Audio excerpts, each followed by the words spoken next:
I'd like to call to order the special meeting of the Fall River School Committee for April 24th, 2023. I guess we're going to do this a little differently. Let's salute the flag first.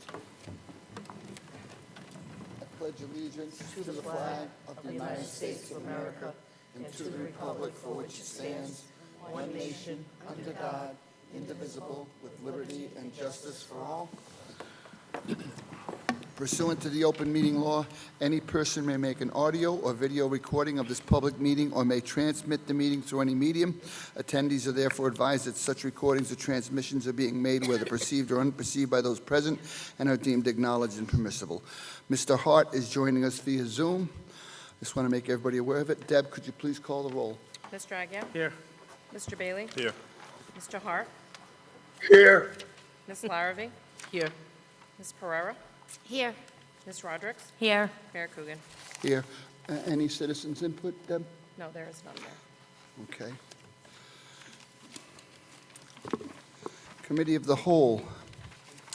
This is a vote to approve the Fall River Public Schools fiscal 2024 draft operational budget in the amount of $163,920,197 for the purpose of public release and preparation for the public hearing scheduled for May 15th.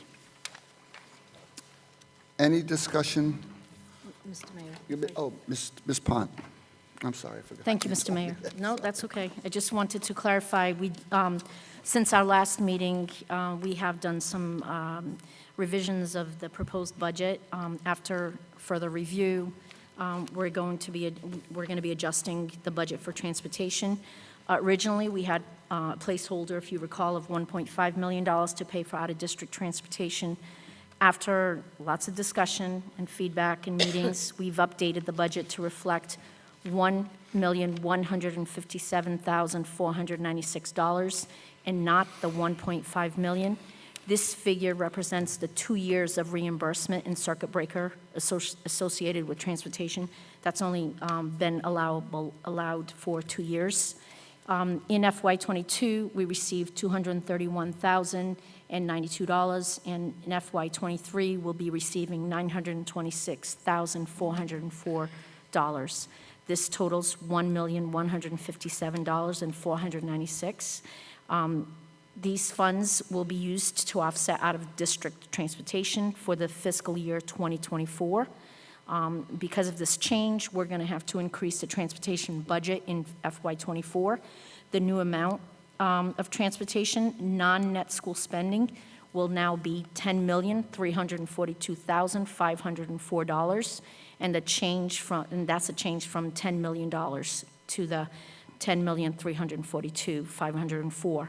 Represents the difference between the $1.5 million and the $1,157,496. Originally, this was going to be funded by circuit breaker funds, but will now be funded through the transportation budget, non-net school spending.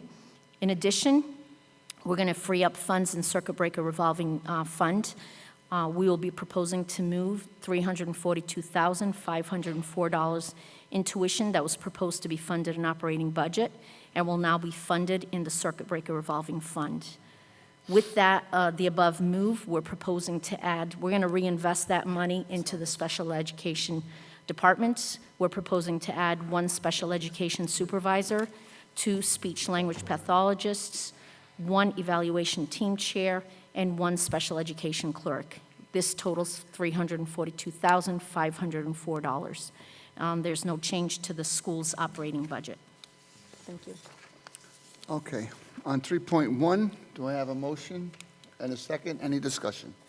Motion to approve? Second. I have a motion and a second. Mr. Aguirre. I think she had her hand up. Oh, you had your hand up first, Ms. Rogers. Yeah, I did for both. This appears to me a much more logical approach and feels like we have a better understanding of where the money is coming from, where it's going to go. And I actually really do appreciate the reinvestment in special education, because that's what we've been talking about all along, that that's an area that really needs that level of support.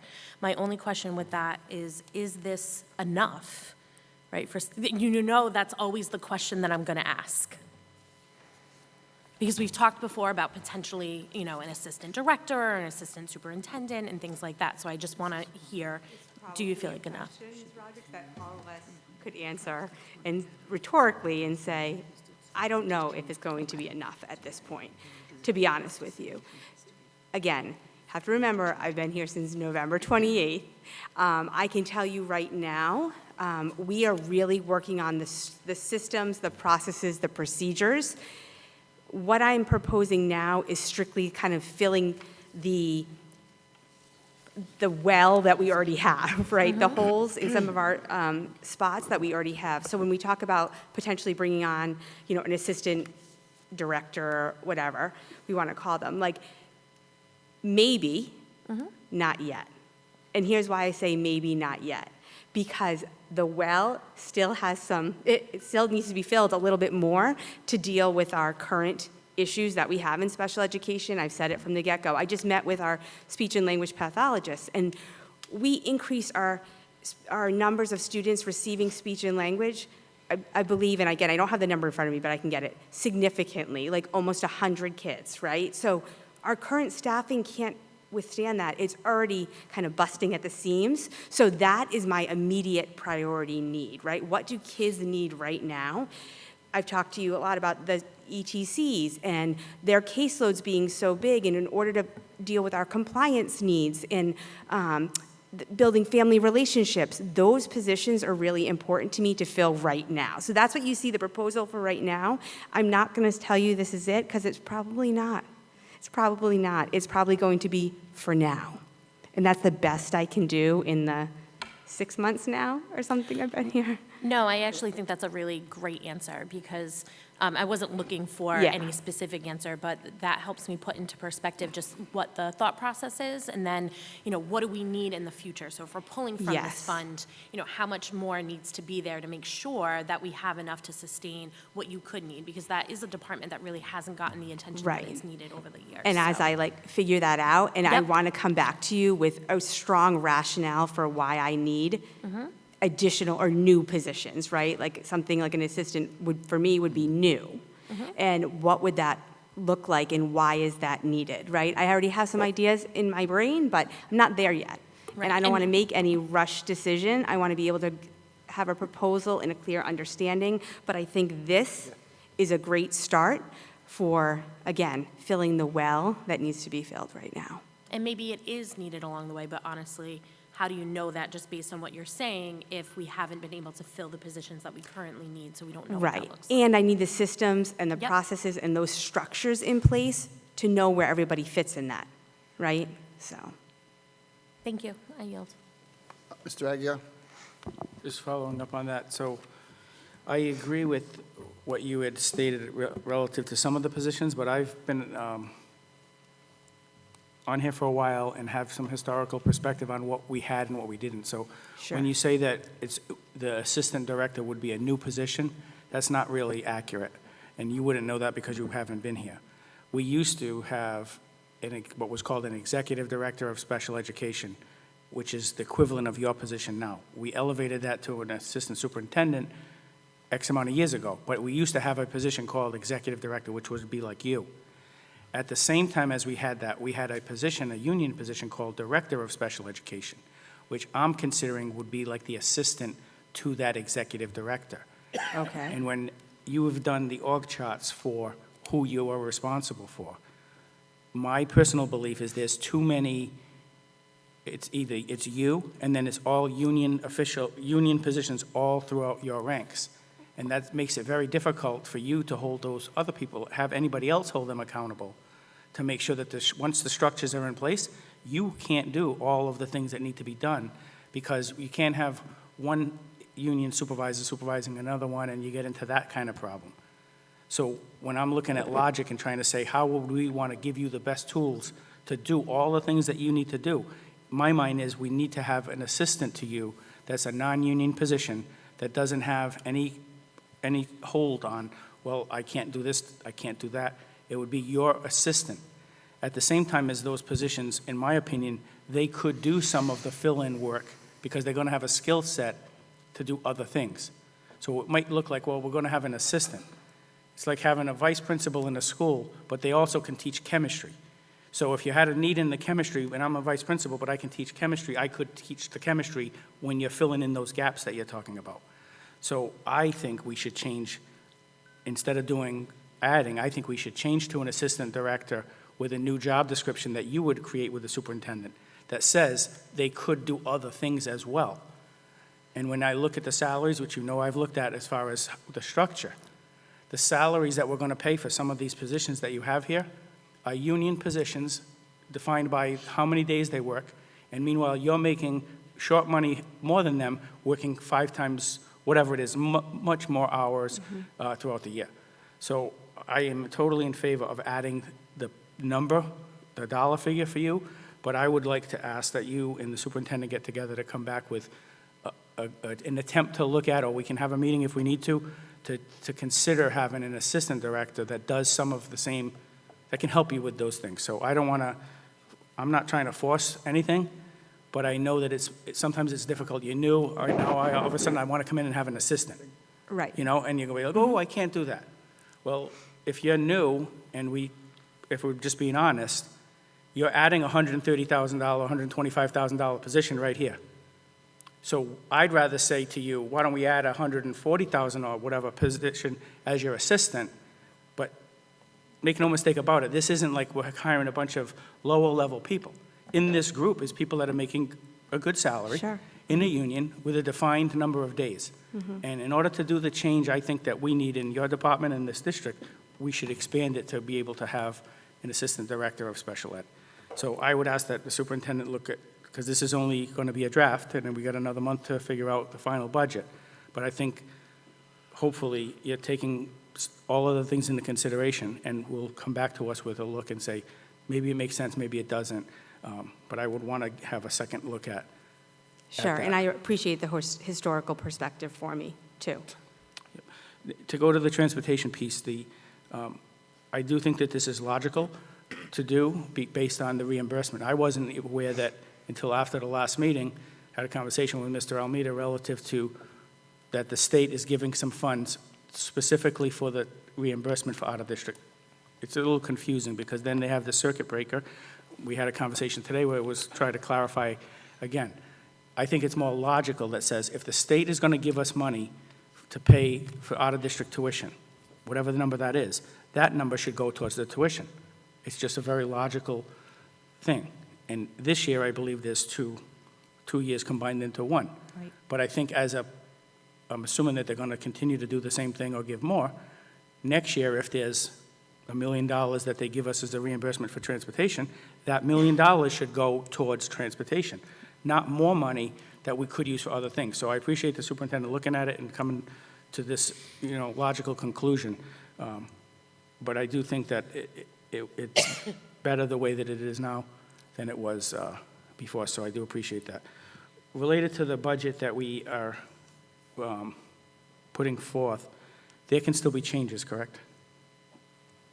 Right. Yes. Like in the line items relative to, Right. Today, you're approving to release the budget. The budget, you're not approving until May 15th, the actual So- budget. I would say, I'm going to support the budget today, but I also think that some valid points have been made by members of this committee, members of the public, principals, other people, that we should look at tweaking it to make sure that in May, it's the best budget that we can do for the kids across the board. So I have some ideas that I've brought out already that I think are valid suggestions. So they should either be shot down, or some discussion would need to happen. One, for instance, I was just looking at something on the ESSER funds, and one of the things is that we were going to have increased attendance officers in the ESSER package. Well, we added prior to ESSER, I believe.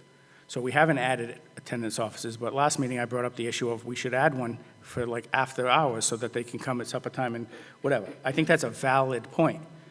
When somebody makes valid points, I think we need to either talk about them further and either say we're choosing not to do it or we're choosing to do it by May 15th. Not just say, well, this is what we're stuck with, so we're just going to run it through. We've had that happen in the past under the prior superintendent, and it became a mess because we had positions that nobody knew. We got positions still going on that we didn't even know about. So I'd rather we do it in a logical, methodical way so that we get the best budget we can. So I'm going to be voting to support this, and I think it's logical and it can be sustained going forward. If the state says we're going to cut it in half, the reimbursement, then the reimbursement should be cut in half. But I think they're going to continue to raise it up. One question I did have was the Medicaid reimbursement for, is that, do you know offhand, is that $1 million or? I can get you an answer Yeah. by the end of the week. Yeah, so reason why I'm asking that is because, say we look at this transportation, we say this is logical, that says, you know, the money comes in for special ed, for transportation, we should put it towards special ed. Yep. My argument has been for a long time that the Medicaid reimbursement that we receive, the city receives, is actually for funds that come out of the school budget. So that's illogical, in my opinion. And I think that we need a one-pager on what that is and what it's not, so that the rest of the committee can see it's illogical to have funds come out, and then the city gets the reimbursement, and then we don't even acknowledge the fact that that was happening. So if you could get that to us, I'd appreciate it too, because I think it's all relative. It used to be $1 million or something like that. At one point, I know it was as high as like 1.8 to almost $2 million, and it's fluctuated over the years. It's come down a bit, but I know it's starting to go back up a little bit, so. And my only last thing voting on this is, we still have an outstanding issue with a bus vendor that hasn't been paid for several years. And I believe that they deserve to get paid. I think most of the central office believes that they should get paid, and it's still not rectified. So I'm hoping that by May 15th, when we vote on this number for a final thing, that situation is rectified so that we don't have that hanging over our heads when we're going to vote. Because if so, it's going to change my vote. With that, I yield.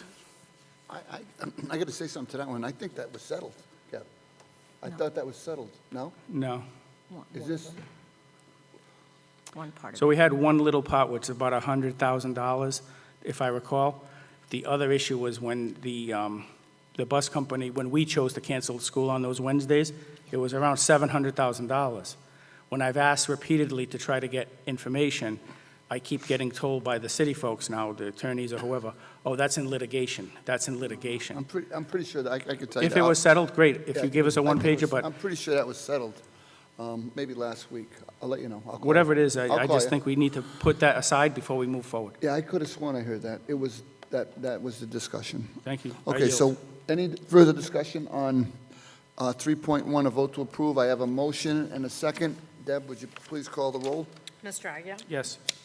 Mr. Bailey? Yes. Mr. Hart? yes, Ms. Larrabee? Yes. Ms. Pereira? Yes. Ms. Roderick? Yes. Mayor Coogan? Yes.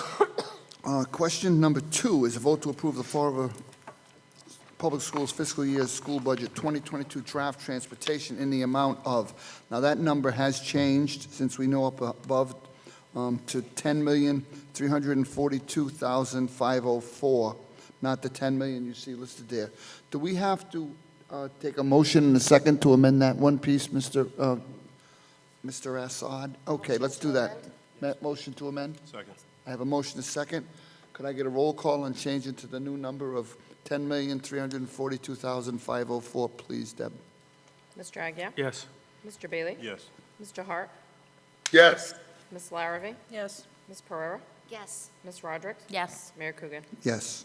Now on, I guess we still have to go with the vote of the, as worded, vote to approve the Florida Public School fiscal year 2024 draft budget in the amount of $10,342,504 for the purpose of public release in preparation for the public hearing scheduled on Monday, May 15th, 2023. Can I get a motion and a second? Motion to approve? Second. Motion and a second. Any discussion on that?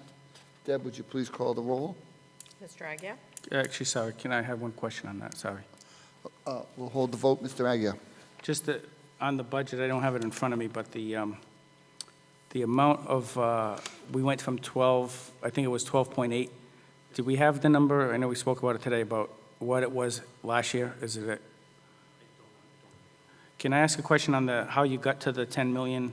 I don't have it in front of me, but, because I think there was a number in there for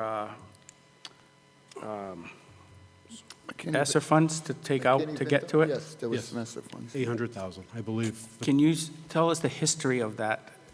Did we pay that last year too? Did we, like, where did we get, I know it was for pre-K, but trying to figure out the logic behind where the numbers were coming from and moving forward, how we're going to do that. So that's Sure. my question. So we've increased transportation this year due to the Early Learning Center, and we've got some pre-K transportation that's increased this year compared to previous years.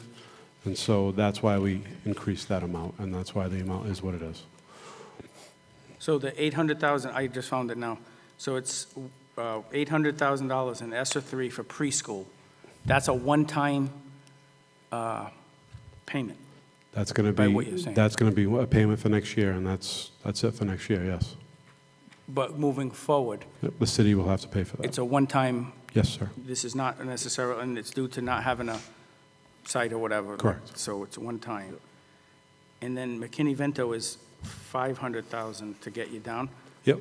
And that's, what happens if the state, which I believe they are saying they're going to do, fully funds McKinney-Vento? What happens to this number? So let's say we approve this today at 500,000 in here for McKinney-Vento, and then the state pays 750,000. Do we get 250,000? No, it stays in the account. It stays in the McKinney-Vento account. I didn't think that was that crazy of a. No. No, I'm just joking with Kevin. All right. I I thought it was a logical comment that No, if we'll they, keep that in transportation, Kevin. That's what that's for, though, right? Isn't that just 100% transportation, McKinney? That's what it's used for, yes. Okay. Yeah. but what I'm suggesting though is that, just like the logic that we use here, so if the McKinney-Vento transportation right now is projected at 500,000 because you think it's only a 50% reimbursement or 60% reimbursement, if that goes up to fully funded, that's going to change that number by 300,000. And we're voluntarily giving 800,000 of ESSER funds to get to that number. Yep. So if the 10 million is the number we're trying to get to, or whatever it comes out to, 10.3, truth in advertising is we got to acknowledge what is the McKinney-Vento reimbursement going to do to those pieces? Do you understand what I'm saying? I understand. And we got time between now and May to sort of figure that out, but Yep. I do think that the legislature has, they've told me personally that they were going to advocate for it. If that's the case, I think we should at least acknowledge where it is, as well as acknowledging that 800,000 is one time. I'd appreciate that, so we don't get next year caught in the bind of, well, you paid it this year. So with that, I yield. Thank you very much. All right, can we vote on, do we have a motion and a second, Deb? We do. We do. Deb, could you please call the roll? Mr. Agia? Yes. Mr. Bailey? Yes. Mr. Hart? Paul? Yes, yes. Okay. Ms. Larrabee? Yes. Ms. Pereira? Yes. Ms. Roderick? Yes. Mayor Coogan? Yes. I'll entertain a motion to adjourn. So moved. Second. A motion and a second. Deb, please call the roll. Mr. Agia?